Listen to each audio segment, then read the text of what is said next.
Tutakuwa tunajifunza neno la Mungu lenye kichwa kinachosema tumaini lenye baraka. Tumaini lenye baraka.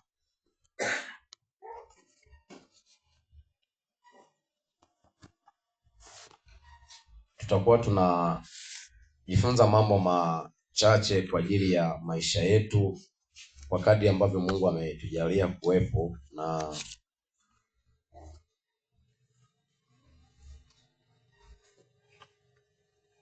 Warumi sura ya 8 ule mstari wa 24 mpaka wa 25. Warumi sura ya 8 ule mstari wa 24 mpaka wa 25. Tutasoma hapo, baada ya pale tutaendelea kujifunza. Kichwa cha somo nimesema tunajifunza kwa habari ya somo linalosema tumaini lenye baraka. Warumi 8:24 mpaka 25, Biblia inasema, kwa maana tuliokolewa kwa taraja, lakini kitu kilichotarajiwa kikionekana, hakuna taraja tena. Kwa maana ni nani anayekitarajia kile akionacho? Bali tukitarajia kitu tusichokiona, twakingojea kwa saburi. Bwana Yesu asifiwe. Bwana asifiwe sana. Tutakuwa tunajifunza kwa habari ya somo linalosema tumaini lenye baraka, na ili uweze kunielewa vizuri kwenye somo hili linalosema ya kwamba tumaini lenye baraka, katika Ukristo au kwa lugha nyepesi urokole au Pentekoste, tuna misingi 16 ya imani, na msingi wa 14 ni huu ambao ninaufundisha siku ya leo, unaosema ya kwamba tumaini lenye baraka. Na tumaini lenye baraka ni kitu gani? Tumesoma kwenye Warumi sura ya 8 mstari wa 24 mpaka wa 25 ya kwamba sisi tumeokolewa kwa taraja. Yaani kwa lugha nyepesi, sisi Yesu ametuokoa kwa ajili ya matumaini fulani yaliyopo mbele yetu, au kwa tarajio.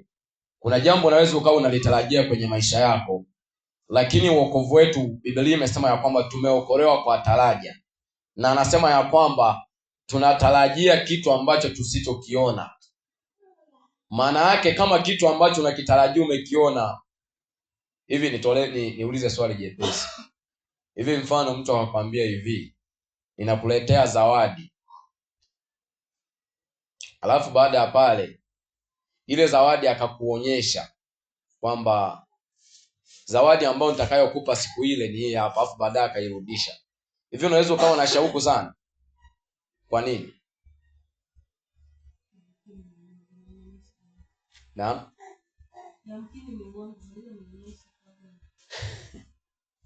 Bwana Yesu asifiwe.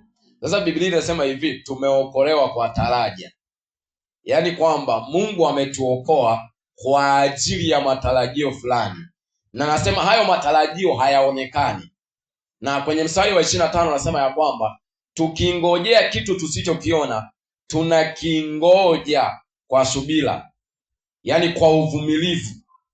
Na lugha nyepesi ili uweze kunielewa ninapoongea tumaini lenye baraka, lugha nyepesi kabisa ya kunielewa ni kwamba sisi tumeokolewa ili twende mbinguni. Nitumie lugha hiyo ili uweze kunielewa. Ninaposema tumaini lenye baraka, maana yake ni kwamba sisi tumeokolewa ili tutarajie kwenda mbinguni. Katika mambo yote kwenye wokovu ambayo Mungu ametukirimia, kama kuna baraka zipo ambazo mtu anatakiwa zitafute kwenye wokovu, baraka kubwa ya kwanza kuliko zote ni kwenda mbinguni. Ndiyo maana Yesu katika mafundisho yake, kama utakuwa umefuatilia kwenye injili zote, ukisoma injili ya Mathayo, injili ya Marko, ya Luka na ya Yohana, hasa ukisoma injili ya Mathayo, Yesu amezungumza ujumbe mkuu. Alikuwa akitumia sana kwa jina la ufalme wa Mungu. Amezungumza akasema ya kwamba heri wenye moyo safi, maana ufalme wa mbinguni ni wao. heri watakapowachukiza na kuwauzi na kuwanenea kila jambo baya kwa ajili ya jina langu. Furahini na kushangilia, kwa sababu thawabu yenu ni kubwa mbinguni. Lakini ukisoma ile Mathayo sura ya 13 yote, amezungumza mfano kwa kutumia ufalme wa mbinguni. Akawa anatolea mifano mingi mingi, akawa anasema ufalme wa mbinguni umefanana na mtu aliyekuwa akitafuta lulu nzuri, akaiona kwenye shamba fulani. Baada pala akaenda akauza vyote alivyokuwa navyo, akalinunua lile shamba. Akatolea na mifano mingine mingi.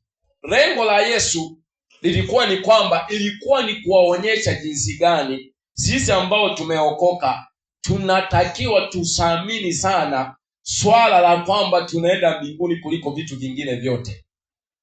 Pamoja na kwamba tunamwomba Mungu atubariki hapa duniani, tuwe na fedha, tuwe na mambo mengine, Bwana atubariki kwa kila namna ya baraka. Lakini jambo ambalo unatakiwa uliweke moyoni mwako na likae kila wakati ni kwamba tumeokolewa ili twende mbinguni. Na kama utakuwa umesoma vizuri maandiko, wale watu wa kanisa la kwanza, yani wakati Yesu ameondoka, wakati kanisa linazaliwa mara ya kwanza, ile miaka 100 ya mwanzoni, walikuwa wana msemo. Na Calvary nimeona sasa hivi huo msemo wanautumia sana, sijajua kama wanafahamu maana yake. Wanasema Shalom Maranatha. Sasa neno Maranatha lina maana ya kwamba Bwana anakuja. Bwana Yesu asifiwe. Wale watu wa kanisa la kwanza walikuwa wanatumia sana huu msemo. Yaani wao salamu yao ilikuwa ni Maranatha. Yaani ilikuwa ni kukumbushana ya kwamba Yesu anafanya nini? Anarudi. Sasa imefika sehemu kwenye mwili wa Kristo na kwenye makanisa mengi ya Kipentekoste, ujumbe wa kuzungumza ya kwamba Yesu anarudi umekuwa ni mara chache sana. Hata kama mtu akizungumza anaweza akapitisha tu kama ka sentence kamoja katikati ya ujumbe mrefu. Na naomba niwaulize swali, lakini mtanisamehe kwa kuwauliza swali hili. Wangapi wamewahi kufundishwa semina, au hata kama sio semina, ni somo kabisa mtu ameandaa akafundisha ujumbe unaozungumza kuhusu siku za mwisho? Hamna. Sasa kama ukiona jumbe kama hizi za siku za mwisho wazifundishe, ujue tuna hatari. Tuna hatari kwa sababu gani? Yesu alisema hivi, ile siku ya kurudi Yesu hatuijui. Si ni sawa? Wote hatufahamu. Lakini hata hivyo, kwa habari ya mtu kufa na kuondoka duniani, hamna anayejua. Japokuwa hii neema Mungu waga anaitoa kwa waliookoka kwa mapenzi yake, sio kwa wote. Anaweza akakufahamisha ya kwamba wakati wako wa kuondoka umefika, kwa hiyo tengeneza mambo ya nyumba yako. Na kuna muda mwingine anaweza asikwambie, lakini tu Mungu akawa anakuletea ujumbe yani kujitayarisha. Kumbe ndio anazungumza ya kwamba wakati wako wa kuondoka umefika. Sasa kwa sababu Yesu hajaspecify siku yake ya kurudi ni tarehe ngapi na ni mwezi wa ngapi na ni mwaka gani, ili isipokuwa ametoa ishara. Kwa hiyo sisi tunatakiwa tuangalie ishara, tugundue ya kwamba Yesu amekaribia kufanya nini. Na Yesu ametoa ishara kwenye taifa la Israeli, ametoa ishara kwenye mataifa, na ametoa ishara ndani ya kanisa. Na akasema dalili baadhi ya kwamba ukiona hili na hili limetokea, ujue huo ni mwanzo. Lakini ukiliona hili na hili limetokea, mwisho umekaribia. Ili ukiliona hili limetimia, mwisho umefika. Sasa usipoyajua hayo mambo, ndio utakutwa kabla hujajiandaa. Bwana Yesu asifiwe. Bwana asifiwe. Kwa ninapozungumza kwa habari ya tumaini lenye baraka, ninaongea kwa habari ya sisi endapo Yesu akirudi akatukuta tupo hai, tunatakiwa tuwe na kila sababu ya kunyakuliwa kwenda mbinguni. Au wewe au mimi nikiondoka kabla ya Yesu hajarudi, au wewe ukaondoka duniani kabla ya Yesu hajarudi, inabidi jambo lako la kwanza kuliko mambo yote uwe na uhakika wa kuingia mbinguni. Bwana Yesu asifiwe. Na hili jambo linatakiwa likae sana kwenye moyo wako, kwa sababu hili ndo mwisho wa mambo yote. Hakuna mwanadamu ambaye atakayekaa duniani akakaa milele. Kila mtu atakufa kwa namna yoyote ile. Na kama ni hivyo, tunatakiwa tusamini sana kwa habari ya kwenda mbinguni. Na hili ndilo lengo kuu la wokovu wetu. Unajua Yesu hajatuokoa ili tupate magari. Bwana Yesu asifiwe. Yesu hajatuokoa ili tupate magari. Yesu hajatuokoa ili tutajirike. Japokuwa kupata magari na utajiri ni sehemu ya wokovu au ni baraka kwenye wokovu. Lakini jambo la kwanza ambalo Yesu alikuja kumfanya afe msalabani atuokoe ili twende mbinguni. Na ndio maana Yesu akazungumza kwenye Mathayo 6:33 na 34. Yesu amesema ya kwamba msisumbuke kwa habari ya maisha. Lakini akasema ya kwamba utafuteni kwanza ufalme wa Mungu na haki yake, na hayo yote mtafanya nini? Mtazidishwa. Maana yake pamoja na kwamba tutakuwa tunafanya kazi kwa bidii, lakini tusisahau neno moja, ya kwamba tunatakiwa kwenda mbinguni. Sasa haya mambo unatakiwa niseme ya kwamba uyawekee mzani, uyabalance. Unatakiwa ufanye kazi kwa bidii, lakini wakati huo ukiwa unafanya kazi kwa bidii, moyoni umejaa ya kwamba hata ikitokea nikafa sasa hivi, natakiwa niende mbinguni. Bwana Yesu asifiwe. Na ili jambo likikaa kwenye moyo wako kwa nguvu sana, hili tumaini lenye baraka. Ningeweza kusoma maandiko mengi, lakini mengine ni yaache. Andiko jingine la kwenye Wathesalonike wa kwanza 4:13 mpaka 18. Wathesalonike wa kwanza 4:13 mpaka 18. Ukisoma hapo kwenye Wathesalonike wa kwanza 4:13 mpaka 18, Paulo anawaasa Wathesalonike walidanganywa ya kwamba Yesu amekwisha kurudi na kanisa limenyakuliwa. Paulo akaandika waraka akawasihi Yesu hajarudi, na akawapa mambo yapi yatatokea kabla Yesu hajarudi, na akazungumza mpaka mambo ndani ya kanisa. Lakini hapo anapofika kwenye sura ya 4 mstari wa 13, anawaambia ya kwamba kwa habari ya kuja kwake Bwana Yesu na sisi kukusanyika mbele zake. Naomba nilisome hilo andiko, alafu baadaye nitakutajia wajibu wa aina 5 ambao unatakiwa kuwa nao wewe kama Mkristo unapojiandaa kwenda mbinguni. Anasema hivi: lakini ndugu, hatutaki msijue habari zao waliolala mauti, msije mkahuzunika kama na wengine wasio na matumaini. Maana ikiwa tuamini ya kwamba Yesu alikufa akafufuka, vivyo hivyo na hao waliolala katika Yesu Mungu atawaleta pamoja naye. Kwa kuwa twawaambieni haya kwa neno la Bwana, kwamba sisi tulio hai tutakaosalia hata wakati wa kuja kwake Bwana, hakika hatutawatangulia wao waliokwisha kulala mauti. Kwa sababu Bwana mwenyewe atashuka kutoka mbinguni pamoja na mwaliko na sauti ya malaika mkuu na parapanda ya Mungu, nao waliokufa katika Kristo watafufuliwa kwanza. Kisha sisi tulio hai tuliosalia tutanyakuliwa pamoja nao katika mawingu, ili kumlaki Bwana hewani, na hivyo tutakuwa pamoja na Bwana milele. Basi farijianeni kwa maneno hayo. Paulo anazungumza, anawaambia ya kwamba hawa Wathesalonike walipodanganya Yesu amerudi, baada ya pale pia wakati ulikuwa ni wa kanisa wa watu wengi kuchinjwa. Yaani waliookoka, dola ya Kirumi iliona kana kwamba wanaipindua. Kwa hiyo ikaanzisha mauaji, ikaanza kuwaua waliookoka. Kwa hiyo Wathesalonike wakaanza kuteseka ya kwamba wakawa wanasikia ya kwamba watu Yerusalemu kule wanachinjwa, kule Rumi wanachinjwa, huku Paulo na yeye akiwa amefungwa gerezani wanatarajiwa wamuue, na kifo chao kilikuwa ni kibaya. Wengine walikuwa wanafunguliwa simba anakulalua, unaenda unapambanishwa na simba. Bwana Yesu asifiwe. Na wengine walipitia mateso magumu. Sasa Paulo akawaasa akawaambia hivi: hao waliolala katika Yesu, sisi ambao tulio hai tutakaosalia hatutawatangulia, isipokuwa Yesu akirudi parapanda italia. Baada ya pale sisi ambao tutakutwa tupo hai, ile parapanda itapigwa, waliolala katika Yesu wataisikia, watafufuliwa kwanza, na sisi tulio hai tutanyakuliwa kwa dakika moja, afu tutamlaki Bwana hewani. Hivyo tutakuwa na Bwana milele. Akamwambia basi hata kama mnasikia kuna watu wanauawa, hata kama mnapitia mateso, farijianeni kwa maneno hayo. Maana yake pamoja na kwamba inawezekana ukawa unapitia mateso, lakini faraja kubwa kwenye maisha yako inatakiwa iwe kwamba Yesu atarudi, atatunyakua, tutaenda kukaa na yeye milele. Haya mateso na mambo mengine yatakoma. Bwana Yesu asifiwe. Na hili jambo linatakiwa likae kwenye moyo wako linapokaa kwenye moyo wako likawa linaimba kila wakati, linazalisha wajibu aina 5. Wajibu aina 5. Na huu wajibu unatakiwa kuuzingatia ili tumaini lenye baraka kwenye maisha yako liweze kukukuta upo tayari. Wajibu aina ya kwanza, kuwa tayari wakati wote. Kuwa tayari wakati wote.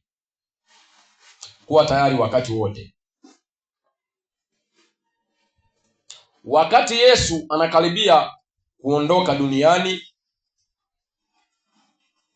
wakati nizungumze Yesu anakaribia kwenda msalabani ili aenda akasulubiwe na kukutana mambo mengine, baada pale afufuke aende mbinguni. Kuna jambo moja Yesu aliwaasa wanafunzi wake. Ukisoma ile Luka 24 mstari wa 48 na wa 49. Luka 24 48 49. Wajibu aina ya kwanza ni kuwa tayari wakati wote. Yesu akazungumza nao akawaambia hivi, kaeni humu mjini hata mtakapovikwa uweza utokao juu. Lile neno kaeni humu mjini lina maana ya kuwa tayari. Ya kuwa tayari. Na ametumia neno moja la Kiingereza, neno moja la Kiingereza. Biblia ya King James Version imetumia neno moja linasema ya kwamba tali, lenye maana ya kwamba, kama mlishawahi kushuhudia wale watu ambao huaga wanakimbia mbio, kama ushawahi kuona watu wanakimbia umitashumita au umiseta, huaga wakienda kukimbia wanaendaga kupiga magoti. Wanaenda kupiga magoti, na wakipiga magoti kinachofanyika ni kwamba wanasubiria kipenga cha mwisho. Bwana Yesu asifiwe. Sisi ushawahi kuwaona huaga wanapiga magoti, wanajiandaa, wanakaa hivi, wanasubiria nini? Kipenga. Maana yake pale wanachoangalia, hakuna mtu anayemtazama mwenzake, wanachosubiria ni nini? Ni sauti ya kipenga. Sasa ndicho ambacho Yesu alichokuwa anawaambia hapo. Akawaambia kaeni humu mjini, maana yake mkae tayari ili kupokea nguvu za Roho Mtakatifu. Sasa wewe kama mtu uliyeokoka, kwa habari ya kwamba tumaini letu lenye baraka ni kwenda kuishi na Bwana milele pamoja na maisha mengine ya duniani, wajibu wako wa kwanza ambao unatakiwa uzingatie ili tumaini lenye baraka la kwenda kukaa na Bwana milele liweze kuleta matokeo kwenye maisha yako, kuwa tayari wakati wote. Yaani kwamba ikitokea asubuhi Yesu anarudi, ukute uwe tayari. Ikitokea Yesu anarudi mchana, ukute uwe tayari. Ikitokea Yesu anarudi jioni, ukute upo tayari. Ikitokea Yesu anarudi usiku, hata kama upo kwenye chakula, ukute upo tayari. Ikitokea Yesu anarudi usiku wa manane umelala, ukute upo tayari. Ndio maana ya kuwa tayari wakati wote. Yaani hata kama upo shambani, kikilia kipenga cha Yesu amerudi, kikukute upo tayari. Kikukute upo tayari.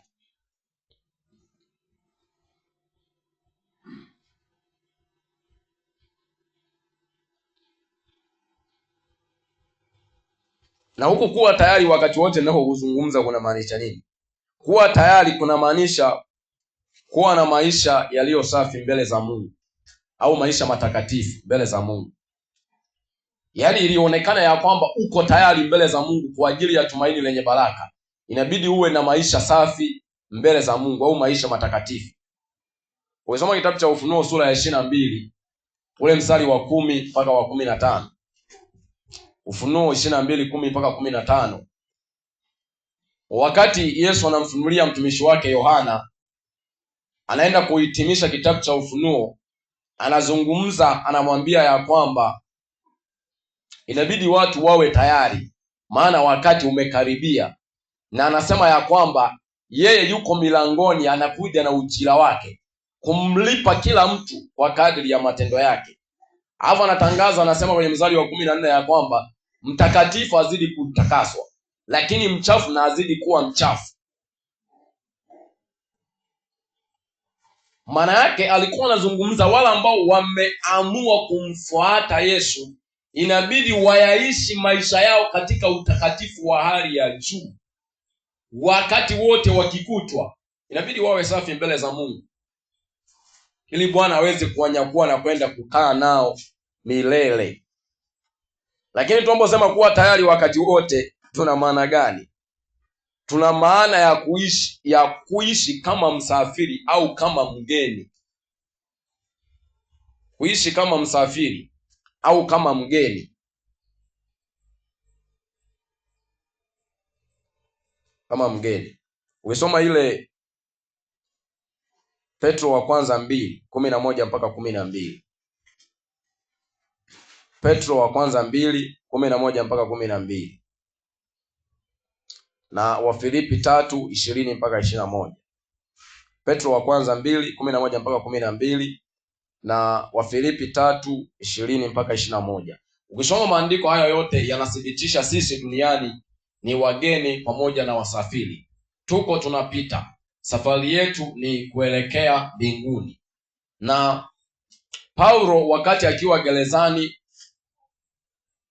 makanisa aliyofungua mojawapo ya kanisa la Filipi wakawa wanawaza mambo mengi kwa sababu ya mateso yaliyokuwapo.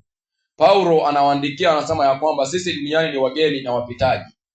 Na anasema ya kwamba wenyeji wetu huko mbinguni, na kutoka huko tunamtazamia Mwokozi Yesu atakayebadili mwili wetu wa unyonge kuwa katika mwili wa nguvu. Na kwenye Petro wa kwanza 2:11 mpaka 12 anasema ya kwamba ndugu na wasii kama wasafiri na wapitaji, mziepuke tamaa za dunia zipinganazo na roho. Maana yake sisi duniani tunaishi kama wageni au kama wasafiri. Sasa ili uweze kunielewa nitolee mfano huu. Mtu ambaye anasafiri kwenye basi, akifika kwenye kituo fulani, hata kama wameshuka, huaga hana mambo mengi sana kwenye kituo.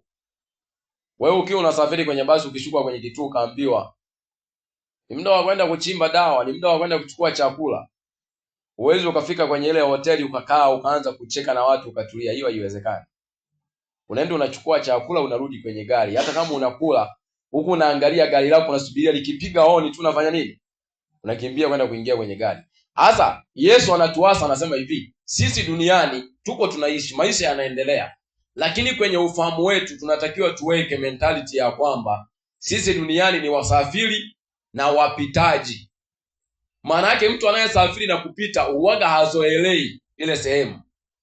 Yesu alikuwa anataka kutafsiri na kumaanisha ya kwamba tusizoelee mambo ya duniani ambayo yanaleta, niseme ya kwamba yanaleta uharibifu au yanaleta madhara kwenye wokovu wetu. Kwa maana yake inabidi tuwe tayari wakati wote kwa kuishi maisha matakatifu, lakini pia kwa kuishi kama wageni na wasafiri tunaopita katika ulimwengu huu. Lakini tunakuwa tayari wakati wote kwa kuepuka masumbufu ya maisha haya. Kwa kuepuka masumbufu ya maisha haya. Luka 21:34 mpaka 36. Kwa kuepuka masumbufu ya maisha. Luka 21:34 mpaka 36. Ukisoma hayo maandiko, Yesu alikuwa anazungumza kwa habari ya siku za mwisho. Na Yesu wakati amezungumza kuhusu dalili zote, wakati anahitimisha hii sura ya 21 ya Luka kwenye mstari wa 34 mpaka wa 36, akawaambia, akatoa maonyo kwa watu wa Mungu, akasema hivi, basi jiangalieni mioyo yenu isiji kalemewa na masumbufu ya maisha haya. Hapa kaongezea akasema ya kwamba msije mkalemewa na ulafi na ulevi na masumbufu ya maisha haya, hata siku ile ikawakuta kwa ghafla. Hapa akasema ya kwamba kwa sababu hamjui, kesheni. Hasa hilo neno kesheni lina maana mbili. Maana ya kwanza ina maana ya kukesha kabisa kabisa, kuwa na mikesha kanisani. Lakini maana ya pili ni kuwa tayari wakati wote. Maana yake pamoja na kwamba tunaendelea na maisha na vitu vingine, lakini inabidi mioyo yetu iwe imemwelekea Mungu wakati wote, isije ikafika sehemu tukaelemewa na ulafi na usumbufu wa maisha haya. Unajua kuna wakati mwingine tunaweza tukawa tunafanya shughuli za kawaida, zile shughuli zikageuka kuwa sanamu, kwa sababu zinapochukua nafasi ya Mungu huwa zinageuka kuwa sanamu. Zinageuka kuwa sanamu. Yaani pamoja na kwamba tunafanya majukumu na kila kitu, lakini inabidi Mungu ahesabiki kuwa ni wa kwanza kwenye maisha yetu. Unajua watu wanafanyaga masiara. Unajua wewe ukikutana na Yesu uso kwa uso, ujinga wote ambao upo kwenye akili huwa unaondoka. Bwana Yesu asifiwe.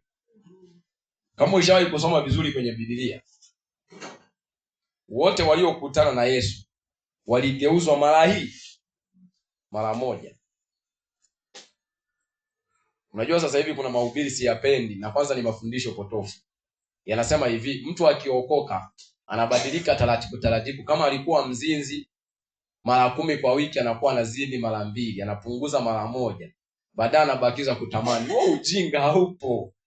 Yaani ukikutana na Yesu at once mara moja, anakugeuza mazima. Baada ya pale unafanana na yeye na mnaanza kutembea safari moja. Ukisoma wote waliokutana na Yesu kwenye Biblia, walipokutana ile dakika moja ilitosha kugeuza maisha yao.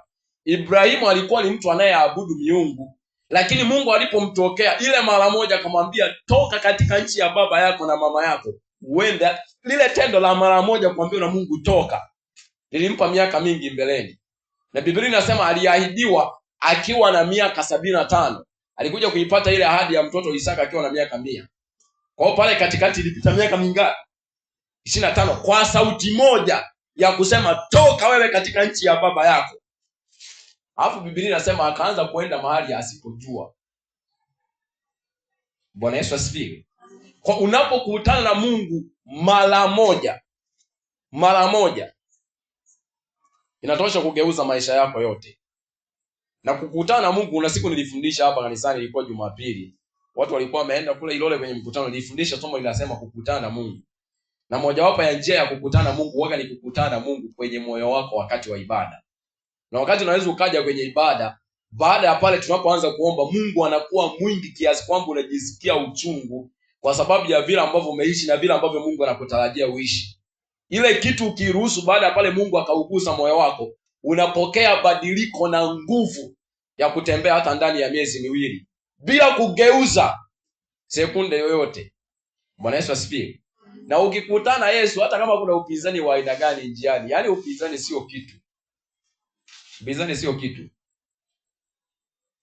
I remember kuna jambo Mungu aliniambiaga miaka mingi sana imepita. Ni 2018. Kuna jambo aliniambia, nishawahi kusema, sitaki kuliongelea sana kwa sababu bado nipo kwenye mchakato wa kujiandaa kwa ajili hilo jambo. Lakini of course sio jambo jepesi. Niseme tu kwa sentence moja, sitaelezea sana.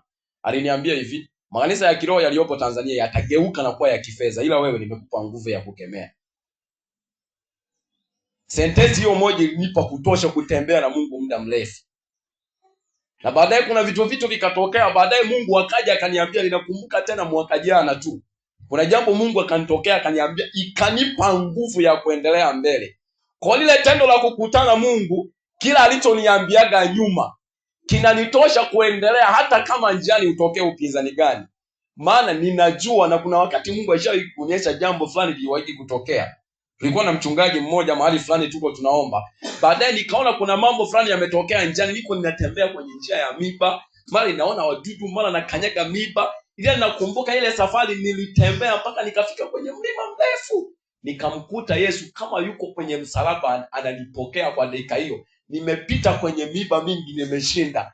Kwa hiyo hilo neno linanitosha kutembea, kufata mpaka nihakikishe mpaka tone langu la damu ya mwisho niko kwa Yesu. Bwana Yesu asifiwe. Bwana asifiwe. Kwa hiyo inabidi tuwe tayari wakati wote. Yesu akirudi asubuhi akukute uwe tayari. Na Yesu anasema hivi, atarudi, wengine atawakuta wako wanasaga. Mmoja atatwaliwa, mmoja ataachwa. Alafu Biblia inasema hivi, wengine watakutwa wamelala. Sasa pale kiuhalisia ni kwamba dunia sasa hivi huku kwetu ni mchana, kuna mahali pengine ni usiku, maana majira yanatofautiana. Maana yake atarudi haijulikani ni mchana au ni, inawezekana akarudi kwetu ikawa usiku, afu kwa wengine ikawa ni nini, ni mchana. Kwa hiyo akakuta wanasaga, mmoja akatwaliwa mmoja. Sasa swali linakuja, kwa nini mmoja atwaliwe mmoja aache mmoja hakujiandaa? Bwana Yesu asifiwe. Bwana asifiwe. Kwa hiyo inabidi uwe tayari wakati wote, ili jambo likae kwenye moyo wako, yaani nalipige kelele wakati wote. Utambue ya kwamba dakika yoyote ile Yesu anarudi. Na Mungu atupe neema, wahubiri pamoja na wachungaji wanaofundisha wafundishe somo la siku za mwisho, kwa sababu ukifundisha somo la siku za mwisho watu wataacha utani. Somo la siku za mwisho, dalili zilizotabiriwa kwenye siku za mwisho ni kama almost 98% zimetimia au 99, zile alizosema Yesu kuhusu kurudi. Na kuna baadhi ya mambo alisema hivi, ukiliona hili limetokea ujue mwisho umekaribia. Mojawapo ya mambo aliyoyasema ya kwamba ukiona hili limetimia, limekaribia, ni kukauka kwa mto Frati. Lipo kwenye Ufunuo, sitaki nizungumze sana hayo. Lakini kuna mambo inabidi mioyo yetu imwelekee Mungu wakati wote. Wajibu wa pili ni kufunga na kuomba, ili tuweze kulifikia tumaini lenye baraka la kwenda kukaa na Yesu milele. Tunatakiwa tuwe na wajibu wa kufunga na kuomba. Kufunga na kuomba. Luka 18 mstari wa kwanza mpaka wa 8. Luka 18 mstari wa kwanza mpaka wa 8.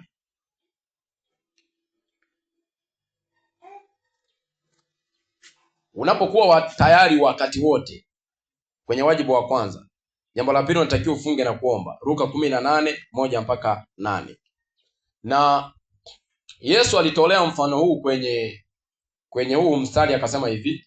Kwanza akaanza kwa sentensi akasema hivi, akawaambia mfano, imewapasa kumwomba Mungu siku zote wala wasikate tamaa. Huo mstari wa kwanza. Mstari wa pili ndo akaanza kuelezea huo mfano. Akasema kulikuwa kuna mtu mmoja na mtu mwingine kazi zalimu, au kwa lugha nyingine alikuwa ni hakimu, lakini alikuwa hajali watu. Yule mtu akawa anamwendea, nipatie haki yangu, alikuwa amezulumiwa, nipatie haki yangu. Yule mtu hakumpa haki yake. Mwisho wa siku yule maskini alipomwendea sana, akasema hivi yule kazi zalimu, japokuwa simchi Mungu na alafu sijali watu, nitampatia huyu maskini haki yake, asije akaendelea kunijia daima. Yesu akasema hivi, kwa mfano huo wale wanaodumu kumomba Mungu atawapatia mahitaji yao. Lakini mstari wa 8 anahitimisha kwa kusema hivi, lakini atakapokuja mwana wa Adamu ataiona imani duniani? Anamaliza kwa swali. Manake Yesu atakapokuja, wewe atakukuta bado na imani ile ile ya kwamba ninaenda mbinguni, au atakukuta ile imani imeshuka, au atakukuta wakati gani? Na jambo hili, unajua, kufunga na kuomba ndiko ambako huwaga kunadhahirisha uhalisia wa Yesu kwenye moyo wako. Unapofunga na kuomba, nichukulie mfano mwepesi, wale ambao huwaga wanapewa zamu za kuhubiri kama hivi na kufundisha, mara nyingi akipewa zamu anaweza akajiandaa akafunga masaa 12 vyovyote vile, au hata kama asipofunga akapata muda wa kufunga wa kuomba. Unapopata muda wa kufunga na kuomba, ukianza kuomba, unaanza kumwona Yesu ni halisi kwenye moyo wako. Sasa wewe unapopata wasaa wa kufunga na kuomba kila mara kwenye maisha yako, unamfanya Yesu awe halisi kwenye moyo wako, kiasi kwamba hata kama ikitokea wewe wakati wako wa kuondoka duniani umefika, ikiwa Yesu kabla hajarudi, moyo wako, kwa sababu upo halisi na Yesu, utatambua hata kama utasikia sauti na kwambia kwamba wakati wako wa kuondoka umefika. Lakini tu kuna maandalizi moyoni yatakwambia tengeneza mambo ya nyumba yako. Unaweza ukapata shauku ya kumkaribia Mungu kiasi kikubwa sana. Japokuwa sio mara zote ile shauku inaweza ikakutambulisha kwamba wakati wako wa kuondoka ni huu. Hapana, ni namna nyingine. Lakini Mungu anaweza akatumia hiyo kukuonyesha ya kwamba sasa hivi jiandae vizuri sana, kwa sababu nakaribia kukuchukua. Lakini kuna wengine wanapataka neema, wanaambiwa kabisa. Ukisoma nyaraka za Petro, anawaandikia, anawaasa, anawaambia hivi, hata kama nitakapokufa muendelee kusoma nyaraka zangu mkikumbuka, maana kule kukuweka maskani yangu kumekaribia sana, kama Bwana Yesu alivyonionyesha. Maana yake alikuwa ameonyeshwa ya kwamba wakati wake wa kufariki umefanya nini? Umefika. Alionyeshwa na alienda kusulubiwa kifo chake. Na Paulo, mtu wa ajabu sana kwenye Biblia, anajua kabisa wakati wake wa kufariki umefika. Walipomwambia wakati wako wa kufa umefika, wakamwambia tega mikono tukufunga. Akasema mimi sio wa kunifunga, ninajua ni wakati wa kufanya nini? Wa kufa. Akasema lete kwanza barua. Akaleta barua. Alafu baadaye akaanza kuandika maneno, akampa ile barua Tikiko, akampelekea Timotheo. Na ni maandishi ya mwisho wa Paulo, nyaraka ya mwisho ni Timotheo wa pili. Anaandika, anakuja kuhitimisha kwenye ile sura ya 4, anamwambia Timotheo, ninakuagiza mbele za Mungu atakaye wahukumu walio hai na waliokufa kwa kufunuliwa kwake, ihubiri neno, uwe tayari wakati unaokufaa na usio kufaa. Karipia, kemea, onya kwa uvumilivu wote, maana utakuja wakati watakapoyakataa mafundisho yenye uzima na kuzigeukia hadithi za uongo. Lakini wewe, anasema ya kwamba fanya kazi ya mhubiri wa Injili, timiliza huduma yako. Lakini pia amemwambia neno jingine pale, akasema vumilia mabaya. Alafu ndo akamwambia timiliza, fanya kazi ya mhubiri wa Injili, timiliza huduma yako. Alafu mwisho wa siku anasema mstari wa 6, wakati wa kufariki kwangu umefika. Alafu yeye wakati wa kufa anaita ni wakati wa kumiminwa. Yaani anajihesabu kama anamiminwa sadaka, hahesabu kufa. Na kifo alichokufa ni kibaya, maana walimtanguliza, walipomfika kule wakamwambia kwamba weka kichwa chako. Akaweka hivi kichwa kwenye gogo, wakachukua shoka wakakata kichwa kikaenda huku na mwili ukaenda, na akaingia mbinguni. Ndio kifo chake. Lakini yeye hesabu ya kwamba anaenda kufa, anasema ya kwamba anaenda kumiminwa. Yaani hapo anaandika kama vile amefurahi sana. Bwana Yesu asifiwe. Ni nini? Huyu jamaa alikuwa anafunga na kuomba sana, mpaka ikafika sehemu Yesu akawa halisia moyoni. Unajua nini ambacho wake kinamfanya mtu mpaka amue ya kwamba liwalo na liwe, lakini mimi siwezi kumwacha Yesu. Yesu anakuwaga halisia moyoni kubwa sana, mwingi. Na ndio maana wewe ukipangiwa kwenda kufanya huduma, au waimbaji wanapofunga na kuomba, kwa nini wanafunga na kuomba? Wanataka Yesu aongezeke moyoni, ili wakienda kule waweze kuwahudumia wale watu. Sasa hii haiishii tu ya kwamba mtu akipangiwa kuhudumu, inabidi yawe maisha yetu. Yaani hayo ndo maisha ya Wakristo, kufunga na kuomba, kuwa tayari. Yaani hayo ndo maisha yetu ya kawaida. Haya yakigeuka kuwa maisha yetu, tumaini lenye baraka la kwenda kuishi na Bwana milele tutalipata. Lakini kama kufunga na kuomba kukigeuka kuwa ni sehemu ya kwamba ninahudumia watu ndio maana nafunga na kuomba, hilo ni tatizo tayari. Inageuka kuwa tatizo. Bwana Yesu asifiwe. Kwani kufunga na kuomba ibidi tu yani iwe maisha, yani ndio unayafurahia. Wajibu wa 3, kuendelea kumtumikia Mungu. Wajibu wa 3, kuendelea kumtumikia Mungu. Mathayo 28:18 mpaka 20. Haya matatu sasa nimalizie kwa haraka. Kuendelea kumtumikia Mungu, Mathayo 28:18 mpaka 20. Tunapoendelea kumngoja Bwana aje kutunyakua twende mbinguni, au wewe uende mbinguni kwa Baba kabla ya Yesu kurudi, wajibu wako ni kuendelea kumtumikia Mungu. Mathayo 28:18 mpaka 20. Yesu wakati amekutana na wanafunzi kwa mara ya mwisho na waaga, aliwaambia hivi, nimepewa mamlaka yote mbinguni na duniani. Alafu akasema, enendeni mkawafanye mataifa yote kuwa wanafunzi wangu, mkiwabatiza kwa jina la Baba, la Mwana na Roho Mtakatifu, na kuwafundisha kushika yote. Alafu akasema, tazama mimi niko pamoja nanyi hata ukamilifu wa, lile neno ukamilifu wa dahari, hata mwisho wa nyakati au mwisho wa dunia. Sasa ukianza kule juu amewapa kazi kwamba enendeni mkawafanye mataifa yote kuwa wanafunzi wangu. Sasa maana yake pale Yesu ametoa wajibu, na hili linaitwa agizo kuu. Kwa kanisa tunatakiwa tuwe na wajibu wa kwenda kule nje kuhubiri Injili ili watu wafanye nini? Waokoke. Alafu wakiingia kwenye kanisa ametoa wajibu pia, amesema hivi, mkiwabatiza. Maana yake wakija muwabatize kwa jina la Baba, la Mwana na Roho Mtakatifu. Alafu akaongezea jingine akasema, muwafundishe kushika yote. Kwa watu wanapohubiriwa kule nje wanafanywa kuwa wanafunzi wa Yesu. Wakija huko wanafundishwa kushika yote pamoja na kubatizwa. Alafu anasema mkifanya hiyo kazi, mimi niko pamoja nanyi hata ukamilifu wa nini? Hata watu wanapotiki huu mstari wanasema Yesu ulisema utakuwa pamoja nasi hata ukamilifu wa dahari. Unatakiwa ufanye kazi ya Mungu ili mwambie Yesu ulisema utakuwa pamoja na mimi hata ukamilifu wa dahari. Hicho ndio kigezo. Bwana Yesu asifiwe. Kwa hiyo tunapoendelea kumngoja Bwana aje kutunyakua twende mbinguni, tunatakiwa tuendelee kumtumikia Mungu katika huduma na vipawa ambavyo ametupa.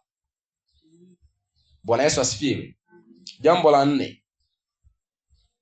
au wajibu wa 4, kujazwa Roho Mtakatifu kila wakati. Kujazwa Roho Mtakatifu kila wakati.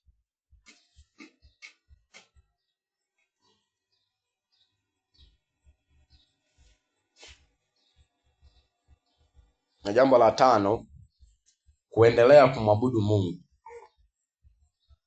Hilo la kujazwa Roho Mtakatifu kila wakati, Mathayo 25:1-13. Mathayo 25:1-13. Wajibu wa 5 ni kuendelea kumwabudu Mungu. Waebrania 10:19-25. Waebrania 10:19-25 na Warumi 12 mstari wa 1 na wa 2. Jambo la 4, kujazwa Roho Mtakatifu kila wakati. Mathayo 25:1-13. Jambo la 5 ni kuendelea kumwabudu Mungu. Waebrania 10:19-25 na Warumi 12 mstari wa 1 na wa 2. Huu ndio wajibu ambao tunatakiwa tuwe nao tunapolisubiria hili tumaini lenye baraka. Nimekuambia na hili ndio lengo letu kubwa la kuokoka. Yaani pamoja na kwamba tutamwomba Yesu tubariki tuwe na hela, tubariki tuwe na nini na vyote, tutamwomba Yesu nitumie kuponya viziwi na vitu gani, lengo kuu tunatakiwa tuwe na tumaini lenye baraka la kwenda mbinguni, kwenda kukaa na Bwana milele. Na huu ni wajibu. Uwe tayari wakati wote, ufunge na kuomba, uendelee kumtumikia Mungu, umwabudu Mungu na ujae Roho Mtakatifu kila wakati. Ukisoma hapo kwenye Waebrania 10:19-25, ukianzia hapo 19 anazungumza kwa habari ya sisi ambao tumekombolewa. Anasema ya kwamba Yesu akisha kutukomboa na akijitoa kuwa sadaka, hapata kuwa na toleo jingine kwa ajili ya dhambi. Alafu mwisho wa siku anasema hivi, hasa kwa sababu hapata kuwa na toleo jingine la dhambi, Yesu ndo ametutakasa na ametunyunyiza kwa maji safi. Basi na tukaribie wenye moyo safi tulionyunyizwa. Yaani kwamba tukaribie wenye moyo safi. Yaani unapomwabudu Mungu, inabidi moyo wako uwe mweupe kabisa mbele za Mungu, usiwe na shida na mtu yoyote. Yaani moyo uwe umefikia kwenye kile kiwango ambacho wanasema kwenye Mathayo 5:8 ya kwamba heri wenye moyo safi maana hao watamuona Mungu. Maana yake moyo uwe safi kabisa, usiwe na shida na mtu yoyote. Hicho ndicho kiwango ambacho Yesu anakitafuta. Alafu kwenye mstari wa 25 hapo kwenye Waebrania 10 anasema hivi, wala tusiache kukusanyika kama ilivyo desturi ya wengine. Alafu anasema na mzidi kufanya hivyo kwa kadiri mnavyoona siku ile inakaribia. Maana yake kumbe tunavyoona tunakaribia kufikia mwisho wa dunia, Yesu anakaribia kurudi na sisi hatujui lini mmoja anakufa. Maana yake anasema hivi, tuzidi kukusanya, tuzidi kufanya ibada. Alafu anasema kama ilivyo desturi ya wengine. Maana yake kuna watu wengine wa dunia wanakusanyika kwa ajili ya mambo yao. Alafu anasema sisi sasa na sisi tufanye hivyo, tuendelee kukusanyika. Sasa unapoendelea kumwabudu Mungu, unajua kumwabudu Mungu kuna siri moja ya ajabu sana. Ya ajabu sana. Inabidi nije nifundishe kitu kinaitwa ibada ya kweli. Nikuonyeshe nini maana ya ibada ya kweli, mambo yapi yaliyopo kwenye ibada ya kweli. Jambo lipi likitokea inaonyesha umefanya ibada ya kweli, na lipi lisipotokea ionekane kuwa ni ibada ya kweli. Sasa mojawapo ya mambo ya ajabu yaliyopo kwenye ibada ya kweli, mojawapo ya mambo ya ajabu ni Mungu kukutana na watu wake. Kila wakati na kila mahali ambako ibada ya kweli ilifanyika, Mungu alishuka. Yaani mojawapo ya kigezo tocha cha kuonyesha ya kwamba wewe umekuja kufanya ibada ni wewe Mungu akunyanyue juu afu na Mungu ashuke mkutane mahali. Yaani wanasemaga, wanatumiaga lugha hii, ili ibada itokee inabidi anayeabudu na anayeabudiwa wakutane. Wanapokutana pale ndio ibada inafanya nini? Inatokea. Na Mungu akishuka akakutana wewe, lazima kuna jambo linatokea. Na jambo mojawapo la msingi sana ambalo huaga linatokea ni mtu kuanza kuomba hata bila kuambiwa. Kwa sababu tayari amekutana na nani? na Mungu. Na yule mtu anapoanza kuomba, maana yake nini? Mungu amesema na moyo wake. Na inafika sehemu kuna jambo fulani Mungu wewe ukijitazama na ukijipima, unaanza kuliona kwenye moyo wako, hata kama mchungaji ajui, hata kama mhubiri ajui. Yaani wewe kwa kadri tu ambavyo umemsikiliza akiwa anahubiri, unapoanza kuomba, unaanza kuona kuna jambo Mungu anataka afanye kwenye moyo wako. Baada ya pale ukijiruhusu, moja kwa moja wanatumiaga msemo upo connected na Mungu, yaani umeunganishwa na Mungu. Sasa kuunganishwa na Mungu sio mbwembwe. Kuunganishwa na Mungu ni wewe kwanza kujiona uhalisia wa moyo wako kama Mungu anavyokuona. Baada ya pale unajiachilia, alafu Mungu anashusha nguvu yake. Na hapo ndipo ibada inatokea. Sasa anasema hivi, tuzidi kufanya hivyo kwa kadri ile siku inavyokaribia. Sasa maajabu watu ni kwamba, unajua kiuhalisia kwenye ibada kama ya siku ya leo inabidi watu wote tuje tunaokujaga lini? Jumapili. Alafu hiyo haitoshi. Inabidi wewe mwenyewe uwe na ibada ya wewe binafsi. Haijalishi umekuja huko kanisani au nyumbani kwako. Wewe uwe na ibada ya wewe binafsi. Maana yake wewe uwe na muda wa kusoma Biblia yako, uwe na muda wa kumwabudu Mungu wewe peke yako, umetulia tu na mwabudu Mungu. Wewe kuna maajabu nikitaka kwenye ibada ya binafsi nyingine yanatokeaga. Nimemba kuna siku moja nilikujaga ninasema hivi, leo ninaenda kuomba. Nilipofika kilichotokea, sijui hata kama niliomba zilifika dakika 20. Ile kilichotokea nilipofumba tu macho zikaanza kumiminika tenzi. Nikaanza kuimba, na kumbuki ilikuwa ni Ijumaa moja. Alafu ilifika kama saa 9 dakika ngapi mvua ikaanza kunyesha, watu hawakuja kwenye ibada. Kwa niliimba siku ile tenzi nyingi za kutosha nikiwa nimeunganishwa na Mungu. Nilibubujika kwa zile tenzi, alafu mwisho wa siku nikaenda kumalizia tu kumshukuru Mungu. Na ndipo mambo huwaga yanazaliwa kule. Unajua ukiwa na ibada ya wewe binafsi unamwomba Mungu kwa ajili ya mambo yako huko peke yako. Kuna wakati Mungu anaweza akasema na wewe live moja kwa moja kwa ajili ya maisha yako. Lakini ukisubiria tu hivi tukikusanyika ndo nafanya ibada, muda mwingine wengine hata hawaji kwenye ibada, hawajali. Yaani na kuhakikishia mtu ambaye hazingatii ibada ataendelea kuwa mtu wa kawaida kama watu wengine. Lakini mtu anayezingatia ibada, hata kama leo mkiwa sawa, hesabu miaka hii tu lazima mtofautiane. Huo nina uhakika. Mimi najua baada ya miaka 5 sitakuwa hivi. Sina maana ya kuomba mwili, lakini kuna mambo lazima yabadilike. Kiuchumi lazima yabadilike, na kiroho lazima yabadilike. Ninachofundisha leo na kuhubiri, miaka 2 ya hesabu sitakuwa ninahubiri hivi, lazima upako uongezeke. Amen. Bwana Yesu asifiwe. Sasa kinachogarantini kwamba ni wewe kufanya ibada kila wakati. Na ukisoma hapo kwenye Warumi 12:1-2 anasema ya kwamba na wasii ndugu zangu muitoe miili yenu iwe dhabihu mbele za Mungu. Hapa anasema ya kwamba ndiyo ibada yenu yenye nini? Yenye maana. Kwa kumbe maana yake tunapojitoa kwa Mungu, hiyo ndio ibada yenye maana. Bwana Yesu asifiwe. Na hapo kwenye ukiangalia hiyo kwa habari ya kujaa Roho Mtakatifu kila wakati, watu wa Mungu tunajazwa Roho Mtakatifu sio siku moja. Kwenye kujazwa Roho Mtakatifu sina muda wa kufundisha, kuna viwango kama 4 vya kujaa nini? Roho Mtakatifu. Kuna kiwango cha kwanza Ezekiel ameandika, alipokuwa anatembea akaona maji hapo kwenye viweko vya miguu. Alipotembea akafika kwenye magoti. Alipotembea akafika kwenye kiuno. Alipotembea zaidi akasema ukawa mtu ambao huwezi kuvuka, ni mto wa kuogelea. Sasa ilikuwa inamaanisha kuna viwango vya kwenye viweko, kuna viwango vya kwenye magoti, kuna viwango vya kwenye kiuno, na kile kimoja kina tafsiri yake. Kiwango cha kwenye kiweko ni kile kiwango ambacho mtu anajazwa siku ya kwanza Roho Mtakatifu. Anaanza kunena kwa lugha, au anaanza kumwona Mungu yupo halisi kwenye moyo wake. Baada ya pale anatakaswa na dhambi zote, na ile kiu ya dhambi inapigwa kabisa, haiwezi kumrudia tena. Hicho ni kiwango cha kwanza. Kiwango cha pili kinaitwa cha magoti. Kile ni kiwango cha kuombewa na Roho Mtakatifu. Sawa na Warumi 8:26.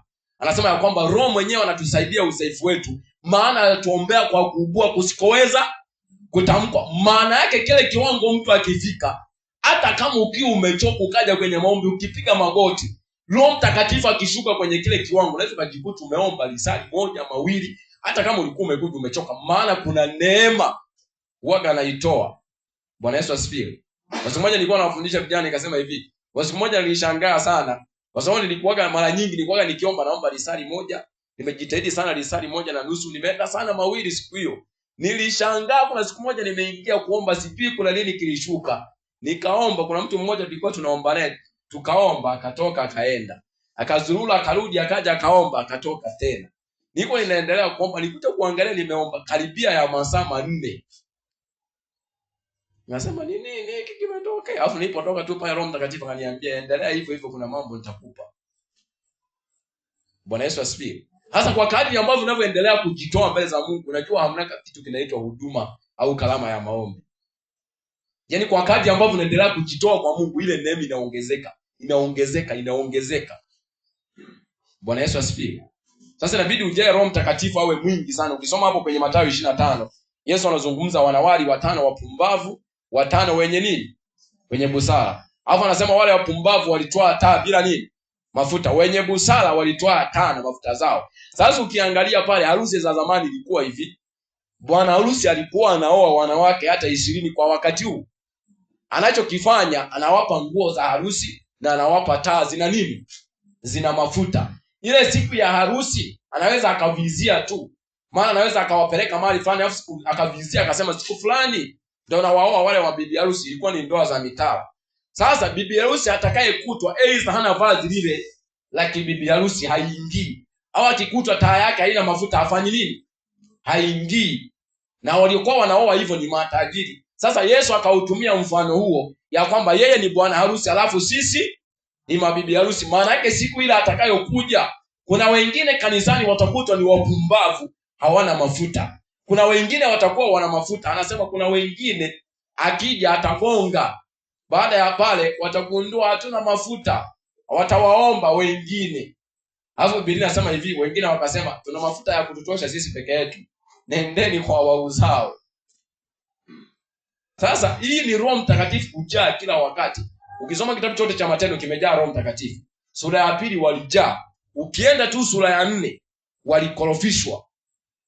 Walifungwa gerezani kwa sababu ya muujiza wa ule sura ya 3 kumsimamisha kiwete. Walipoenda tu sura ya 4 walipofungwa, walipotolewa tu wakaenda wakaambia watu wao. Biblia ikasema walipoanza kuomba wakajaa nini? Haikuwa mara ya kwanza walijaa. Ukienda sura ya 6 Stefano tena amejaa Roho Mtakatifu. Ukienda sura nyingine, yani ukienda kila sura ukisoma utakuta kuna mahali fulani wakaomba wamejaa. Ukienda sura nyingine wakaomba wamejaa. Yani kila mahali wanajaa nini? Haikuwa ni ujazo wa siku moja. Roho Mtakatifu inabidi ajae. Yani inabidi kila ukija ibada unapokea nguvu nyingine. Ukija ibada nyingine unapokea. Usije ukafanya ibada kibudu. Ukaingia kwenye ibada baada pale ukatoka hamna kitu chochote ulichokipokea. Neno upokee lakini pia umone Mungu halisi kutokea kwenye moyo wako. Hapo ndipo maisha yako yatakokuwa yana maana.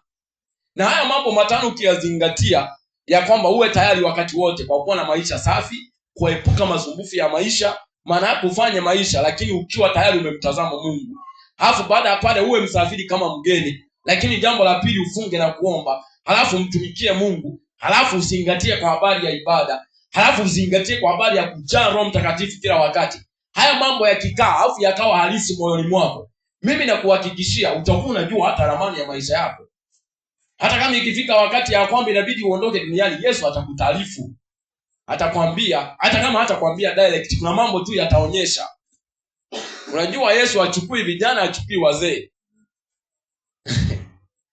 Wakati ni sawa, wakati mwingine wakati tunasema hivi, mtu anapofikia kwenye uzee inawezekana ametumikia kusudi lake, lakini kuna wengine wanakufa hawajatumikia kusudi lao. Na kuna wengine ni vijana tu wanatumikia kusudi wanamaliza. Kuna ushuhuda wa mtu mmoja alisema kuna binti alikuwa form 3, akawa ametumikia kusudi lake, limeisha, yuko form ngapi? Akafa, na alipoondoka Mungu alipompa neema ya kwenda mbinguni akaenda akamfuta. Ile alikufa yuko form ngapi? Sasa watu wengine wanaamini ya kwamba mtu akiwa ni mzee ndo tunamtarajia afe. Hiyo kitu ondoa. Bwana Yesu asifiwe. Naomba tusimame tumshukuru Mungu.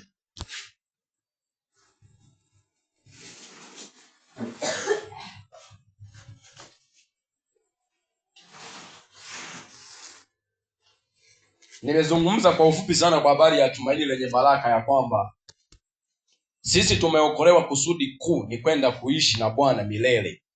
Na kama hilo ndo kusudi kuu na tumaini letu lenye baraka ambalo linalotupa kuendelea mbele katika namna zote. Na Paulo anawaambia Wathesalonika ya kwamba hao ambao waliolala katika Bwana atawafufua tena, alafu tutamlaki Bwana mawinguni. Na akamalizia mstari wa 18 akawaambia basi farijianeni kwa maneno hayo. Maana yake walikuwa wanapita nyakati ngumu ambazo maisha yao walikuwa wanatafakari ni kwa nini tunapita hizi nyakati ngumu. Lakini akawapa faraja kwa kuambia ya kwamba farijianeni kwa maneno hayo, ya kwamba kuna siku hizi taabu za dunia tunazozipitia zitafikia ukomo. Na Biblia inatangaza kwenye Ufunuo, inasema ya kwamba katika mji ule Bwana mwenyewe, sio malaika, Bwana mwenyewe atafuta kila chozi ambalo mtu wake alilia kwa ajili ya changamoto alizozipitia. Anasema atafuta machozi yote, hata atakuwepo. Na anatangaza, anasema hapata kuwa na kilio tena, hapata kuwa na jambo lolote lile ambalo litafanya mtu aumie, kwa sababu mji ule utakuwa ni mji wa furaha na shangwe. Na hilo ndilo tumaini letu lenye baraka ambalo linatangazwa kwenye maandiko. Linasema ya kwamba kama ni mwanga ambao unaong'ara kutokea kwenye giza la dunia hii. Haijalishi kuna mambo gani tunakutana nayo kwenye maisha yetu, haijalishi upinzani, haijalishi magonjwa, haijalishi lolote lile, lakini jambo ambalo linatakiwa likae kwenye moyo kuliko mambo yote ambayo tunayatamani katika Bwana ni kwamba tumeokolewa ili tukaishi na Bwana milele. Hili likikaa moyoni likazalisha huo wajibu aina 5 na ukauzingatia, maisha yako yataenenda kama vile ambavyo Mungu amepanga. Na hata kama wakati wa Yesu ukikaribia kuja, hatutakuwa na haja ya kupigizana kelele na kuambizana tuje ibada, mtu afunge na kuomba, tufanye nini. Kila mtu atamjua Yesu, maana Biblia imetangaza hili agano jipya sio agano la kusukumana. Na anasema ya kwamba ataandika zile sheria kwenye mioyo yetu. Kila mtu atamjua Mungu. Atamjuaje? Kwa juhudi yake ya kumtafuta. Bwana Yesu asifiwe. Kwa majira haya tunapokwenda kumomba, nenda kamombe Mungu. Nenda kamombe Mungu kwa habari ya maisha yako, katika mambo yote ambayo unayokutana kwenye maisha yako. Jambo la kwanza, mtazama Yesu, tambua ya kwamba tunalo tumaini lenye baraka la kwenda kuishi na Bwana milele, ambako hapata kuwa na kilio, hapata kuwa na chochote. Lakini ukiona mahali maisha yako kuna mahali hajaenda sawa, mwambie Bwana akusamehe na akurehemu na akupe mwanzo mpya mwingine wa kwanza kutembea na Mungu, ili tulifikirie hili tumaini lenye baraka. Maana tukikosa hili tu, tumepoteza kabisa maana ya kuokoka. Tutakuwa tumepoteza mambo yote, na tutakuwa tumepoteza muda wa kuja kanisani kila wakati na kutoa mali na kila kitu. Kwa inua sauti yako uweze kumwomba Bwana. Baba, katika majira haya, Mungu mtakatifu, Baba wa milele, tunasongea mbele zako Mungu mtakatifu, Bwana wa majeshi. Jioni nyingine tena umetupa neema watoto wako Baba, tunajiachilia mbele zako, mfalme wa amani. Peke yako mwingi wa neema na fadhili, mfalme mwema. Baba, tunajiachilia mbele zako wewe mtakatifu, Bwana wa majeshi. Peke yako mwingi wa neema na fadhili, Baba wa milele. Mwokozi mwema usiyetupungukia, Mungu mwaminifu, ambaye kwa neno lako la ahadi, Bwana wa majeshi, Yesu Kristo lilituma kwa mkono wako wa mtumishi wako Paulo pamoja na wengine, ukitutangazia na kutuambia ya kwamba liko tumaini lenye baraka ambalo Baba tunalitazamia kutoka kwako Yesu Kristo, mwana wa Mungu uliye hai. Maneno yako yanatuambia ya kwamba sisi duniani ni wageni na wasafiri, wenyeji wetu huko mbinguni. Kutoka huko tunamtazamia Mwokozi Yesu atakaye padili miili yetu ya unyonge. Baba, tunajiachilia mbele zako, tunaomba neema yako, mfalme wa amani. Repekete jando roma ripakata yandama ramokete mandelepa sana makatari payandama repekete jando roma ina mandelepesia ikataya lekete sana makata repekete jando roma ina mandelepesia ikataya lekete sana makata repekete jando roma ina mandelepesia ikataya. Jioni ya leo ninaomba neema yako Bwana. Jioni ya leo ninakuita wewe mfalme mwema, peke yako mwingi wa neema na fadhili, Baba wa milele. Ninajiachilia mbele zako Bwana, peke yako mwingi wa neema na fadhili, mfalme mwema. Repekete jando roma ina mandelepesia ikataya lekete sana makata repekete jando roma ina mandelepesia ikataya ramokete jandema ina mandelepesia ikataya lekete sana makata repekete jando roma ina mandelepesia ikataya lekete sana makata. Baba, ninaomba neema kwa ajili ya kanisa lako. Roho Mtakatifu, achilia neema na uwezesho. Baba, achilia nguvu ya kushinda tena katikati ya vikwazo vyote ambavyo vinatokea katika safari ya wokovu. Baba wa milele, achilia neema yako tuweze kushinda tena, mfalme wa amani. Repekete jandoroma inamandelepesia, hatimaye tushinda tena, tuweze kufika kwako mbinguni sawasawa na ahadi yako ambayo umeiahidi kwa wote waliokoka.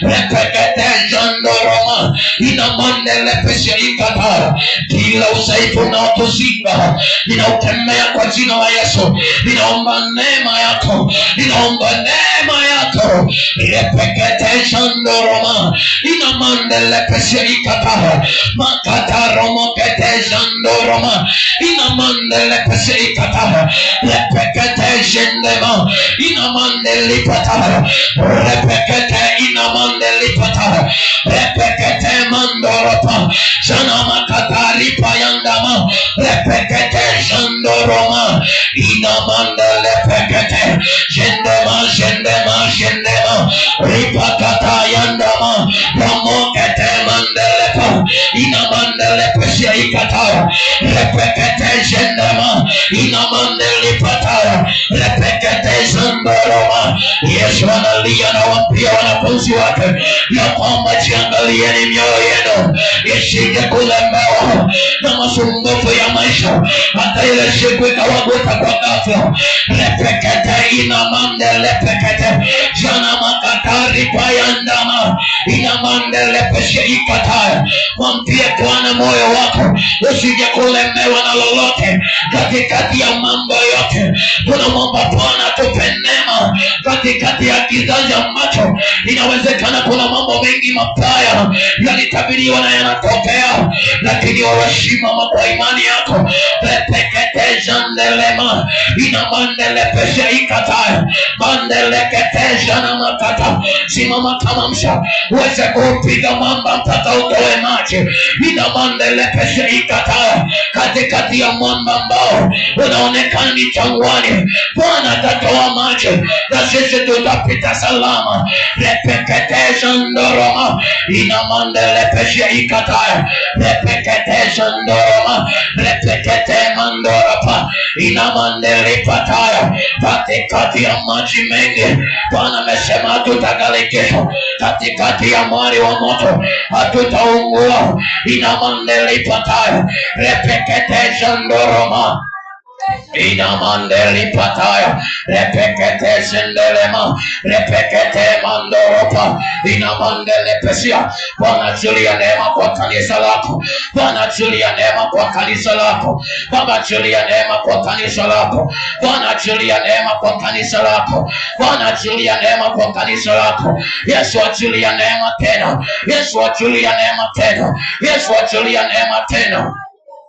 Repekete jandelema inamandelepesia ikataya ramokete jendema repekete jendelema inamandelepesia ikataya ramokete jendema ripakataya ndama ramokete mandelepa jana makataripa yandama makotoro mokete jendema ripakataya ndama ramokete mandelepa jana makataripa yandama repekete jendelema ramokete mandelepa jana makataripa yandama makotoro mokete jendema ripakata yandama ramokete mandelepa. Bwana achilia neema yako. Bwana achilia uwezesho wako. Baba tutetee tena. Repekete jendelema ripakata yandama ramokete mandelepa jana makataripa yandama. Tunapokwenda kumalizia maombi haya, kama kuna mahali unahitaji neema ya Bwana, kama kuna jambo unahitaji neema ya Bwana, unaweza ukasogea mbele. Repekete jandoroma. Baba wa milele, mfalme mwema, peke yako mwingi wa neema na fadhili. Wewe ni Mwokozi ambaye hujawahi kutupungukia milele. Peke yako Bwana usiyenyamaza, Mungu mtakatifu mwenye nguvu. Makotoromoketegendema. Jioni ya leo Baba, ninaomba neema yako. Jioni ya leo Mwokozi, ninaomba neema. Repeketegendelema. Naomba neema ya Roho Mtakatifu, ile ambayo iliyowajaza mitume wakashinda tena wakashinda tena. Repeketegendelema. Ile neema ya Roho Mtakatifu iliyowapa kushinda mitume, wakashinda katikati ya mambo yote, wakashinda katika kila kikwazo. Leo ninatamka neema kwa ajili ya kanisa lako. Ninatamka neema Bwana. Repeketegendelema. Ninajilia neema Mwokozi, ninajilia neema Yesu Mwokozi. Repeketegendelema. Ninaomba neema yako Baba, kama mtumishi wako uliyeniweka. Ninatamka neema kwa watumishi wako Bwana Yesu. Achilia uwezesho tena, yale yaliyoshindikana yakawezekane tena, yaliyoshindikana tena yakawezekane. Roho Mtakatifu achilia neema. Roho wa Bwana achilia neema. Roho wa Bwana achilia neema. Yesu Kristo mwana wa Mungu uliye hai, Baba, ninaomba neema yako. Yaliyoshindikana yakawezekane tena, yaliyoshindikana yakawezekane tena, kwa jina la Yesu Kristo Nazareti aliye hai. Baba, achilia neema na uwezesho kwa kanisa lako. Achilia nguvu Roho Mtakatifu. Ninatamka neema na ushindi Baba. Ninatamka neema na ushindi Mwokozi. Ninatamka nguvu ya kushinda tena. Ninachilia mafuta ya Roho Mtakatifu. Ninachilia yale mafuta yako Bwana, sawa sawa na neno ambalo umenituma nije niseme na watu wako. Nami kwa neema uliyonipa Roho Mtakatifu, ninatamka neema ya kikawape kushinda. Ninatamka ule uwezesho wa kimbingu ukawape kushinda tena katikati ya vikwazo vyote. Ninatamka neema na mafuta ya kushinda tena. Repeketegendelema. Ramoketemandelepa. Bwana wangu Yesu, achilia neema. Bwana wangu Yesu, achilia uwezesho. Wewe peke yako uwezaye kutupa kushinda hata mahali ambako tuliona giza, unaweza kumulika na kufanya kuwa nuru tena. Mwokozi wangu tutetee, Mwokozi wangu tuwezeshe tena. Naomba neema yako Bwana kwa ajili ya watumishi wako. Baba, endelea kuonekana tena, endelea kujitukuza. Mfalme mwema usiyeshindwa, Baba wa milele. Asante Mwokozi kwa neema yako, katika jina lako Yesu.